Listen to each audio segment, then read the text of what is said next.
சக்தி பராசக்தி.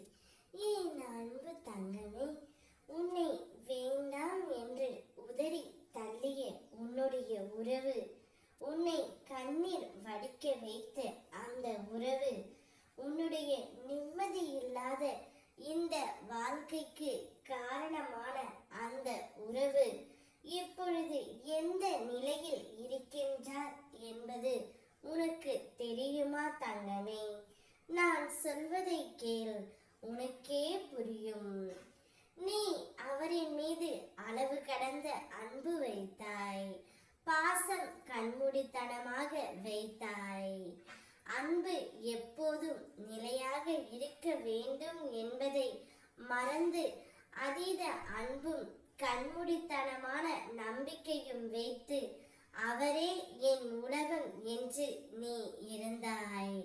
ஆனால் அவரோ உன்னுடைய உண்மையான அன்பிற்கு தகுதி இல்லாதவராய் மாறிவிட்டார் தங்கமே.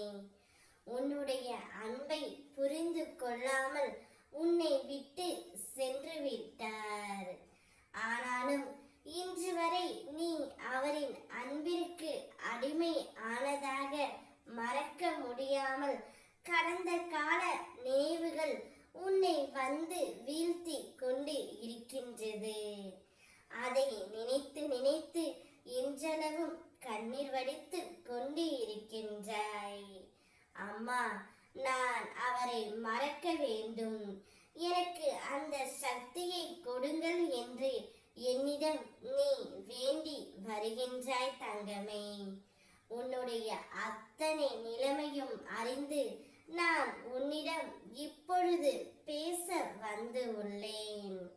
அவர் உன்னுடன் பழகும் பொழுது உன்னை விட்டு பிரிய வேண்டும் என்று முடிவு செய்து விட்டார். உன்னிடம் காரியம் ஆகும் வரை நன்றாக பழகிவிட்டு காரியம் முடிந்தவுடன் உன்னை விட்டு பிரிய வேண்டும் என்று தான் யோசித்தார். ஏதாவது ஒரு காரணம் அவர் உன்னை விட்டு பிரிந்து சென்று விட்டார் தங்கமே. கவலைப்படாதே, உன்னுடைய அன்பு போலியானது அல்ல, எவ்வளவு பரிசுத்தமானது என்பதை அவர்கள் இப்பொழுது நிச்சயம் உணர்வார்கள். அவர்களுக்கு அந்த தண்டனையை கொடுத்தது நான் தான்.